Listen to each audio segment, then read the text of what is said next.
Thanks for making Locked On Wildcats your first listen of the day. I am your host, Mike Luke. All right, we got a lot to get to this show, but first and foremost, a big performance from Arizona, maybe the performance of the year. What happened and what does it mean going forward? We're going to discuss that all here on Locked On Wildcats.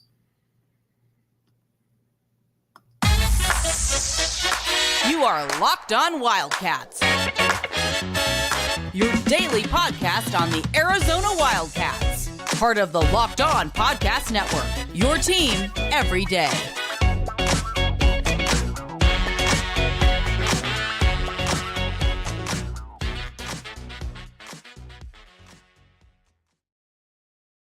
Thanks for keeping it Locked On Wildcats. I'm your host, Mike Luke. All right, Arizona, Washington. This was a game that I think a lot of people thought was going to be a massive blowout, and it had all the looks of being a blowout very early on. Arizona gets down 2 touchdowns, and Arizona had the ball to start the game as well.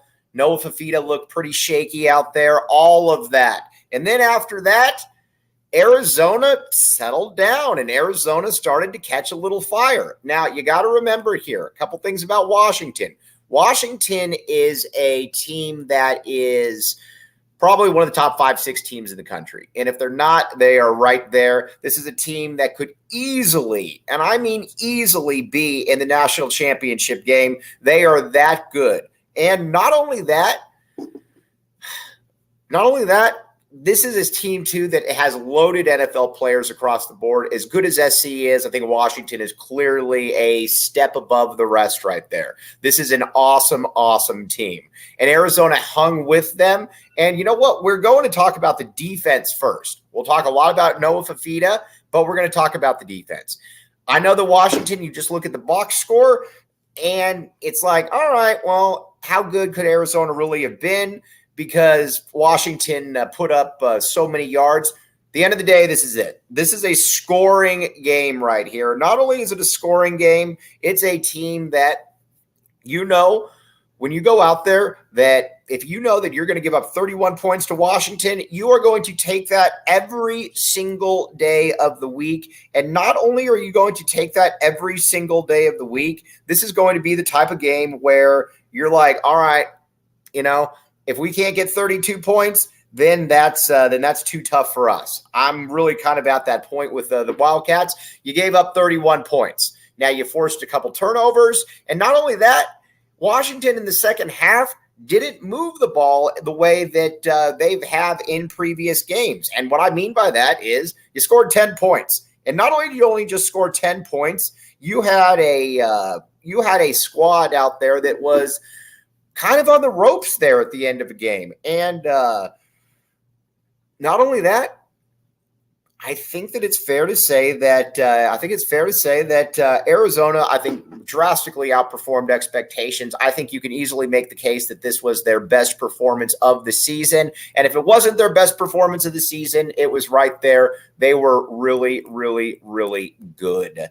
Now, you know, again, not going to say that it was all perfect, but I will say that across the line, Taylor Upshaw, we've talked about him all season. He's been exactly what Arizona needed. And not only has he been that, he's been able to get after the passer consistently every single game. And not only every single game, he's going to probably finish with around 10 sacks this season. That is something that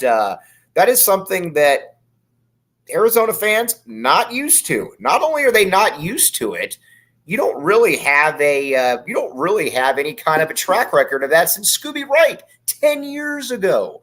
And so, again, Taylor Upshaw has been really good, as has this entire D-line. Tia Savea, again, looked really good.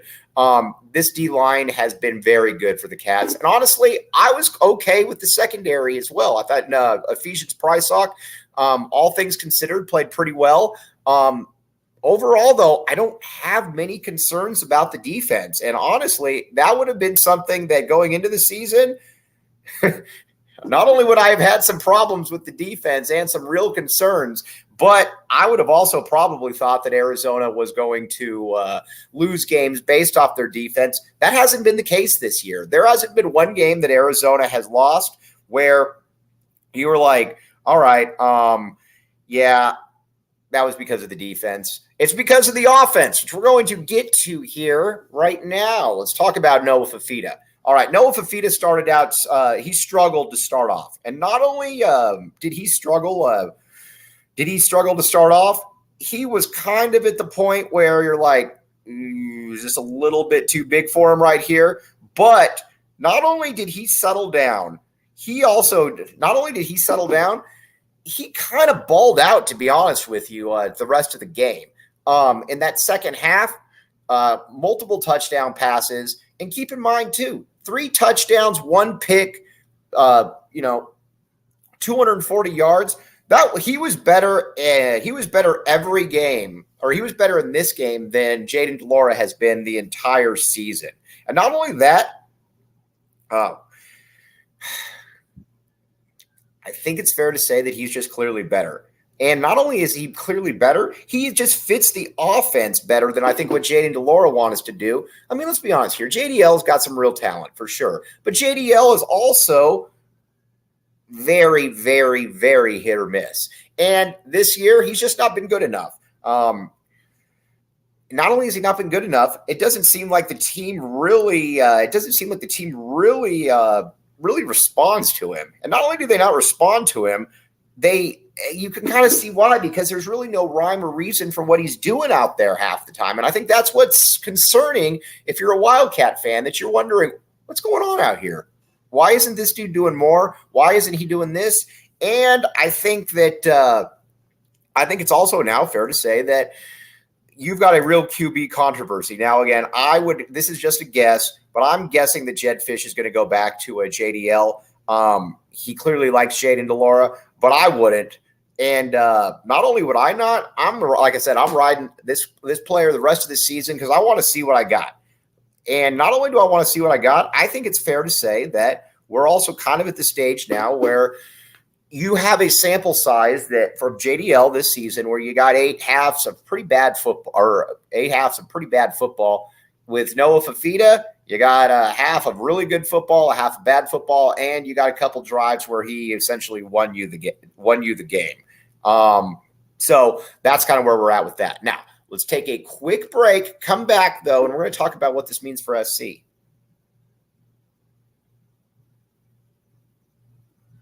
Thanks for keeping it locked on Wildcats and making this your first listen of the day. I am your host, Mike Luke. All right, now let's talk a little bit about what this means going forward. I think it's definitely fair to say that we're at the point now where Arizona is going to be a tough out if they play like they did against Washington.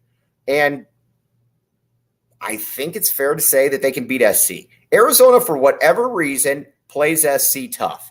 And I've watched SC a lot this year. It's hard not to watch because they're on TV.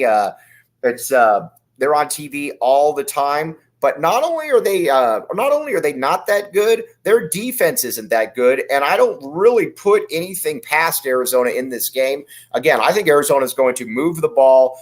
And not only do I think they're going to move the ball, I think they're going to also be able to be at the point where I think it's going to be fair to say that Arizona can hang. Again, if you watch SC, the one thing that you will notice about them is that, yes, offensively, they are an absolute juggernaut. But defensively, they're not very good. And defensively, not only are they not very good, they're also just kind of there, to be honest with you. And not only are they just kind of there, they're also at the point, too, where it's like, are you really getting that much better? Can you really – and you feel like that upset is about to happen at some point. I think if you're Arizona, you're just hoping that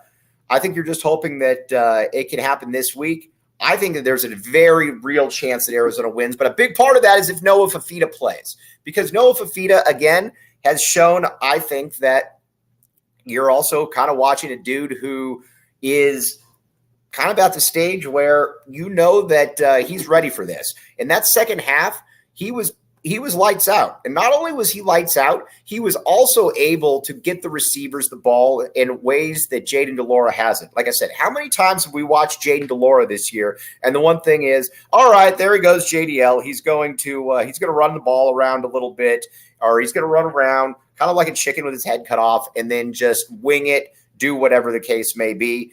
That's not been the case at all with Noah Fifita. Again, the one thing about Noah Fifita is he's not going to lose you games. And I think that's a good thing because Arizona has enough talent at this point. And I think this is very fair to say that Arizona's got enough talent at this point that you don't need to go out there and just show that, all right, we need to be able to do this. We need to get a Brett Favre performance out of our quarterback. You don't really need that right now. And not only do you not really need that, I think it's fair to say that Arizona is now at the stage where if you can play mistake-free football, you are going to be in a lot of games. And not only are you going to be in a lot of games, you can win those games. What Noah Fifita does is he gives you that opportunity to be able to win those games. SC is a perfect example.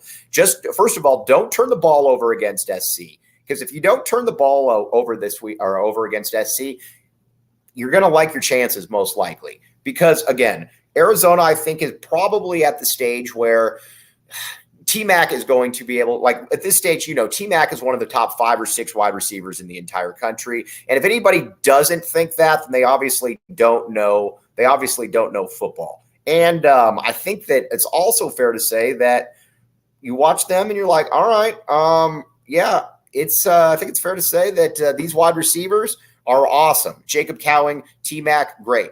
And then the offensive line is good enough. So just don't do dumb things out there. Now, from the running game perspective, I was actually fairly enthused by the offensive line against Washington. And not only was I somewhat enthused by the offensive line against Washington, I think it's also a line that is going to continue to get progressively better. And not only continue to get progressively better, get to the point where pretty much game in and game out, we are going to know that you're going to get a steady performance from them.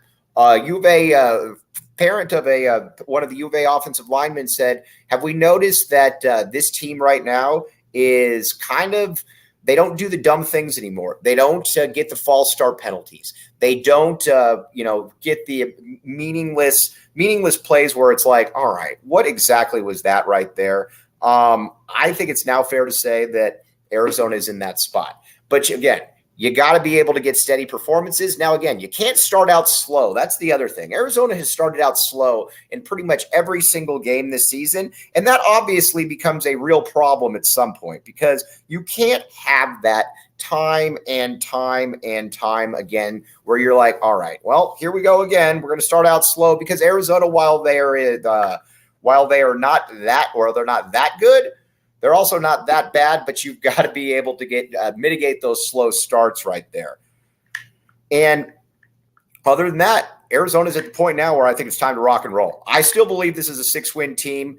And not only that, I do believe that this team is going bowling. If you would have told me we'd be 3-2, that's probably what I would have thought. You got some tough games obviously coming up here, but this is the one game that I don't think that you could have beaten. And not only can you, I don't think that you could have beaten them, it just kind of was going to be a tough game all the way around. That's not the case anymore. We're now at the stage where Arizona, you play smart football, you got a good chance of winning. And let's be honest here, SC has not looked great this season. There hasn't been one time where you're like, oh man, dude, SC, I don't know how Arizona's going to be able to hang with them because they haven't looked good pretty much all year. And I've watched them quite a bit against Colorado. Kind of the same thing. I mean, I know you get up early, but then you let the team back in. If you've got a fight, if you've got a pulse, you're going to have a real chance of beating SC. And a big part of that, though, I do believe is Noah Fifita. Noah Fifita, I think, has to be out there because I don't believe the JDL gives you the best chance to win. And not only do I not believe the JDL doesn't give you the best chance to win, I think it's also kind of you start questioning why is Noah not getting the ball? Why is Noah not getting that the same kind of chance that some of these other dudes are getting? That's where we're at, though. I think with this team, and I think where we need to be able to look at. But on that note, Want to get this post-game show reaction in here. We will be back with you tomorrow. We're in day-by-day mode, as you all know. So again, thanks a ton. We'll be back with you tomorrow. You have been listening to the Locked On Wildcats podcast.